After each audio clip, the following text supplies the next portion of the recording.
Our family was a bit like a mixed-up box of crayons. This was back in the day, you see, a time full of big hair and even bigger music, somewhere in the late 1980s. I was 12 then, with hair the color of a bright orange sunset, and freckles all over my nose. My name is Chloe. My brother Sam was 10. His hair was a lighter shade, more like strawberries mixed with ginger. He was always getting into scrapes. Then there was little Leo, the baby of the family at only 3 years old. He had soft brown hair and big curious eyes. We were a noisy, messy, and sometimes very complicated bunch. At the head of our chaotic family was Dad.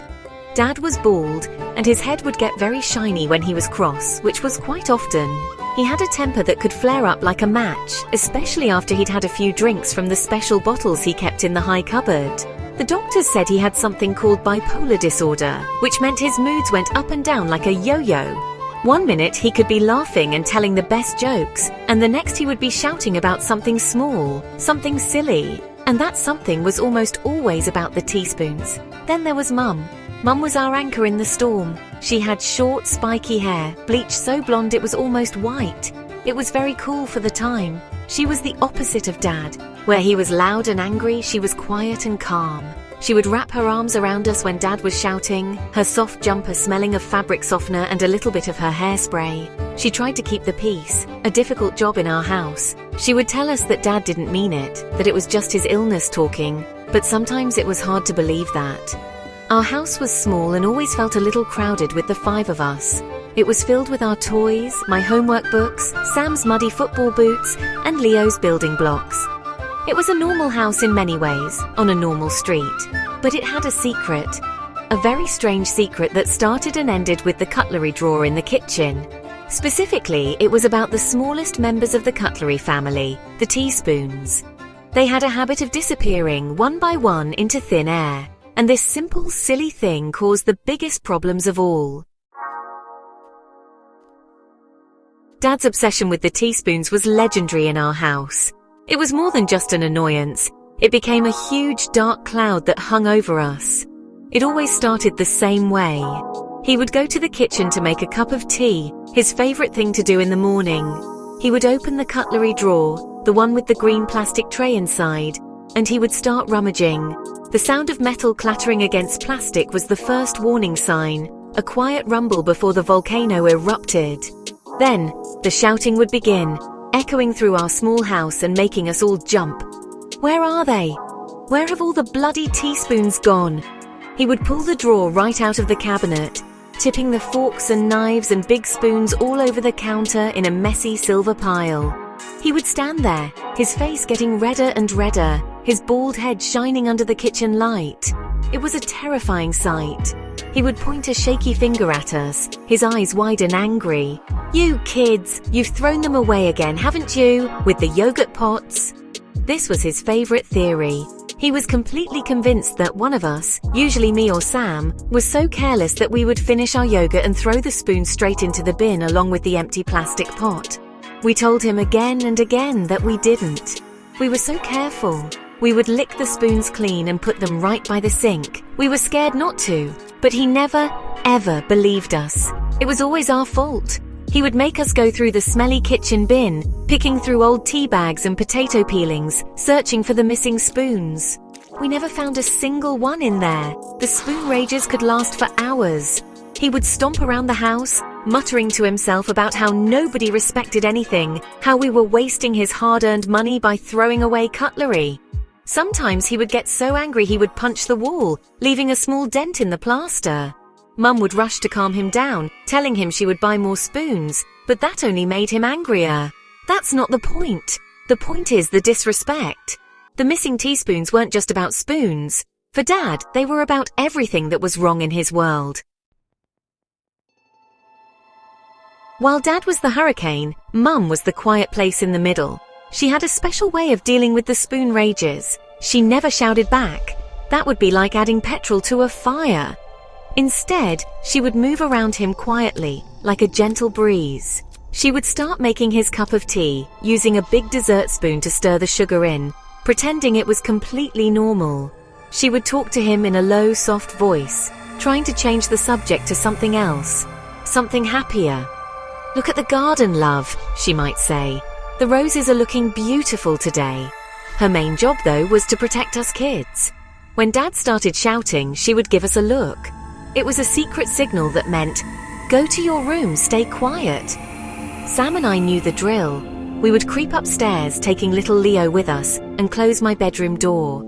We would sit on my bed and listen to the muffled sounds of Dad's anger and Mum's calm replies. Sam would look at me with his big, worried eyes, and I would try to be the brave older sister. I would tell him a story, or we would play a quiet game with my dolls, trying to block out the noise from downstairs. Mum became an expert at buying new teaspoons. She would go to the shops, to Woolworths or the little hardware store in town, and she would buy them in secret.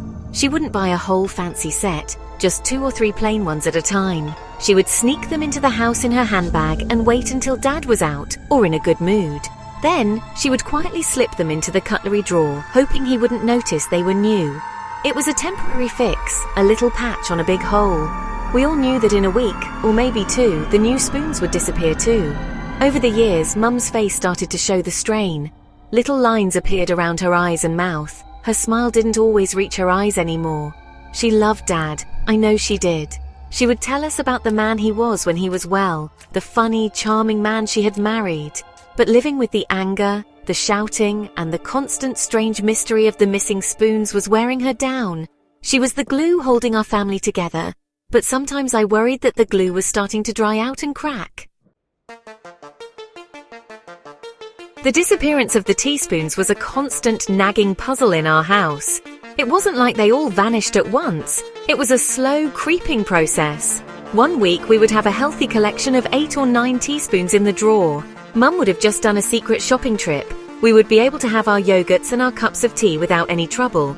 Then the next week, Dad would go to the drawer and there would only be 5. A few days later, just 2. And then suddenly they would all be gone again and the shouting would start.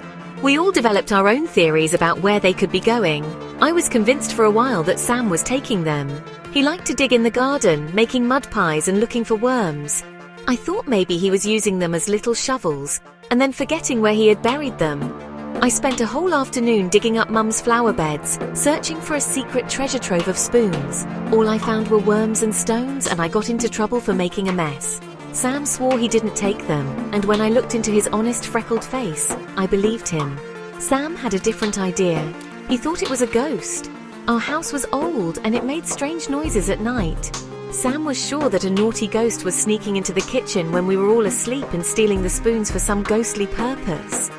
He would tell me stories about the spoon ghost, who needed the spoons to stir its ghostly potions. It was a silly idea, but at night, when the house was dark and the floorboards creaked, it almost seemed possible. Anything seemed more possible than the idea that we were all just carelessly throwing them away. Even with our theories, the main suspect was always us. Dad's voice was the loudest, and his accusation was the one that stuck. "You threw it in the bin with the yogurt pot." It became a family catchphrase, a dark joke that wasn't very funny. We became hyper-aware of spoons. After eating, we would hold our spoons tightly, walk them directly to the sink, and place them down with a loud clatter so everyone could see. We would announce it. "I am putting my spoon by the sink," I would say. But it made no difference. The spoons continued to vanish one by one. As the years rolled by, the mystery of the missing teaspoons became a normal part of our lives. It was just something that happened in our family, like Dad's bad moods or Mum's spiky blonde hair. New packs of spoons would appear, and then they would slowly dwindle away to nothing. The cycle of blame, shouting, and secret replacements continued. It was a strange and stressful routine. When friends came over for tea, I would feel a knot of anxiety in my stomach when they stirred their sugar. Honestly, I wanted to tell them, "Please guard that spoon with your life." The number of spoons we must have lost was incredible. I tried to count it once. If Mum bought, say, 6 new spoons every 2 months, that was 36 spoons a year. I had been aware of the problem for at least 5 years since I was about 7. That meant we had lost at least 180 teaspoons. It was an impossible number. Where could they all go? Our house wasn't that big. It felt like there must be a secret black hole in our kitchen. A tiny portal to another dimension that only liked to swallow teaspoons. The problem affected our daily habits. We started using other things to stir our drinks. A fork, the handle of a knife, or even one of my old paintbrushes from my art set. When we had ice cream, we would use the big dessert spoons, which were too large for our mouths and felt clumsy. Dad hated this. Seeing Sam trying to stir his tea with a fork would be enough to start him shouting all over again. "Why are you using a fork? Is this how cavemen live? Where are the proper spoons?" he would demand, as if we had the answer. Little Leo grew up in this strange environment. For him, it was completely normal that there were never any small spoons. He learned to eat his yogurt with a big spoon from the time he was a toddler. He didn't know any different. The spoon rages were just a sound he heard, like the television or the vacuum cleaner. He would just carry on playing with his cars on the floor while the storm raged around him. In a way, he was the luckiest. He didn't have to feel the blame or the fear. For him, a house without teaspoons was just home. The blame was the worst part. It wasn't just that the spoons were missing, it was that someone had to be at fault, and that someone was always one of us kids. Dad's anger needed a target, and we were the easiest ones. He would line me and Sam up in the living room like criminals. He would pace in front of us, his hands on his hips, and demand a confession. Who was it this time? Who threw away the last spoon? Was it you, Chloe? You're the eldest, you should know better. His voice would be full of disappointment and fury. I would stand there, my cheeks burning with shame, and say, "It wasn't me, Dad. I promise." I would look at Sam and he would shake his head, his eyes wide with fear. "Not me," he would whisper. Dad would never believe us. He would say we were lying, that we were covering for each other. He would threaten to take away our pocket money or ban us from watching television until the spoons were returned, as if we could magically make them reappear. It was unfair and horrible, and it made me feel a hot, angry feeling inside that matched his own. This tradition of blame created a strange atmosphere in our house. It made us suspicious of each other. Even though I knew, deep down, that Sam wasn't taking them, a tiny part of me would sometimes wonder, did he take one to school for a project and forget it? Did he lose one at the park? I started watching him, and I think he started watching me too. The missing spoons were like a poison, slowly seeping into our relationship and making us doubt each other. It was exactly what Dad wanted, because if we were blaming each other, we weren't united against him. Mum would try to intervene to stop the interrogations. "Leave them alone, Dave," she would say, her voice firm but tired. "They're just spoons. It's not the end of the world." This would often make Dad even angrier. He would turn his rage on her, accusing her of being too soft on us, of raising careless children. Their arguments would fill the house, and Sam and I would escape to our rooms, the familiar feeling of dread sitting heavy in our chests. The spoons were never just spoons. They were a symbol of all the unspoken problems simmering just beneath the surface of our family life. Time kept moving, as it always does, and suddenly I wasn't 12 anymore. I was 18. My ginger hair was longer, my freckles were still there, and I was about to do the biggest, most exciting, and most terrifying thing in my life. I was going to move out. I had a place at a college in a city a few hours away. I was going to study art. The thought of it was like a fizzy drink bubbling up inside me. A whole new life, a new room, new friends, a place where there would be no shouting, and where I could own a set of teaspoons and know that they would all be there the next day. Packing up my childhood bedroom was an emotional journey. It was like packing away my entire life into cardboard boxes. I found old dolls with tangled hair, diaries filled with my childish handwriting and secrets, and posters of pop stars I used to adore. Each object held a memory. The room was small, and my whole life was squeezed into it. My wardrobe stood in the corner, a big heavy piece of dark wood furniture that had been there for as long as I could remember.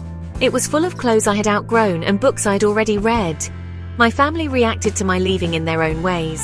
Mum was a mixture of proud and sad. She would come into my room and watch me pack, her eyes looking a bit watery. She kept giving me advice about washing my clothes and eating properly. Sam, who was now 16, tried to act cool about it, but I knew he would miss me. He kept finding excuses to come and talk to me, asking which of my old cassette tapes he could have. Little Leo, now a chatty 10-year-old, was mostly excited that he would get to have my bigger bedroom. Dad's reaction was the most complicated. In his good moments, he was incredibly proud. He would tell me I was smart and talented, and that I would do great things. But in his bad moments, his anger and sadness would bubble up. He would accuse me of abandoning the family, of thinking I was too good for them. One evening, he started a huge argument, and of course it was about spoons. "You'll probably lose all your own spoons at college," he sneered. It was his way of trying to hurt me, to keep me small, but it didn't work. I was leaving. I was finally getting away from the spoon rages. The day before I was due to leave, Mum decided my room needed a proper, deep clean. "We need to get all the dust from behind that big wardrobe," she announced, her hands on her hips. "You and Sam can help me move it." The wardrobe was ancient and heavy. It had probably been in that exact spot against the wall for 20 years. Dad was out, which was a relief. Moving furniture was exactly the kind of thing that could trigger a bad mood. So it was just me, Mum and Sam. We started to pull the huge piece of furniture away from the wall.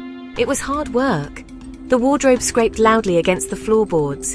We pulled and pushed, inch by inch. As it moved away from the wall, a dark space was revealed. The wallpaper behind it was a different pattern, a faded floral design from years ago. But that wasn't the strange thing. In the middle of the wall, about halfway up, was something else. It was a small, square outline. It looked like a tiny door with no handle. It was part of the wall, but it was also separate. "What's that?" Sam asked, pointing. Mum frowned, running her hand over the dusty surface.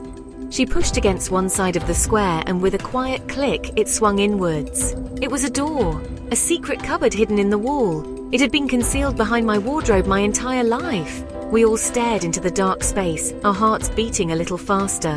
What was inside? Old toys, forgotten letters. Sam, being the bravest, reached for the light switch in my room to get a better look. The light flooded into the small dark opening. And that's when we saw them. The cupboard was full. It was filled to the very top with spoons. Teaspoons, hundreds and hundreds of them. There were plain silver ones, ones with patterns on the handles, and even the set with little plastic pictures of cartoon characters on the end that we had when we were very young. They were all piled up in a huge, glittering, chaotic mountain. Every single spoon that had ever disappeared from our kitchen drawer was right here, hidden in a secret cupboard in my bedroom wall. We just stood there completely silent, staring at the impossible sight. We stood frozen in front of the open cupboard for what felt like an eternity.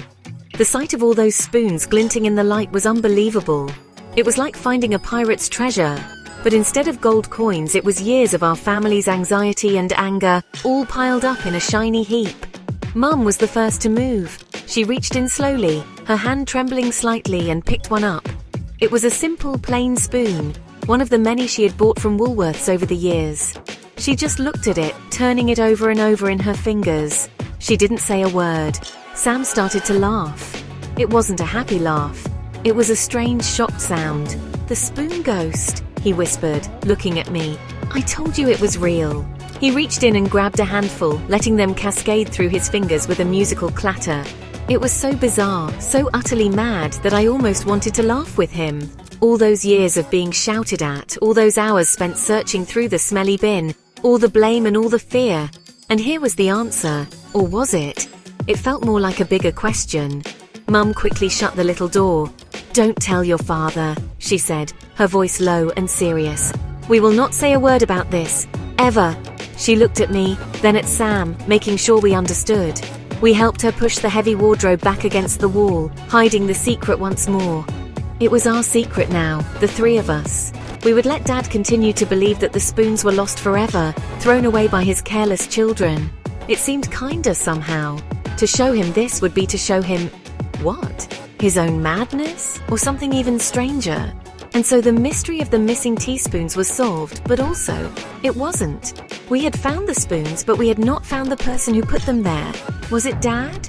Did he, in the middle of the night, during one of his strange moods that he couldn't remember afterwards, take the spoons and hide them? Was he creating the very problem that made him so angry? Or was Sam's silly childhood story true? Was there something else living in our house? A quiet, mischievous ghost that liked to collect shiny things? I moved out the next day, and as I drove away, I knew I would never have the real answer. The house kept its secret.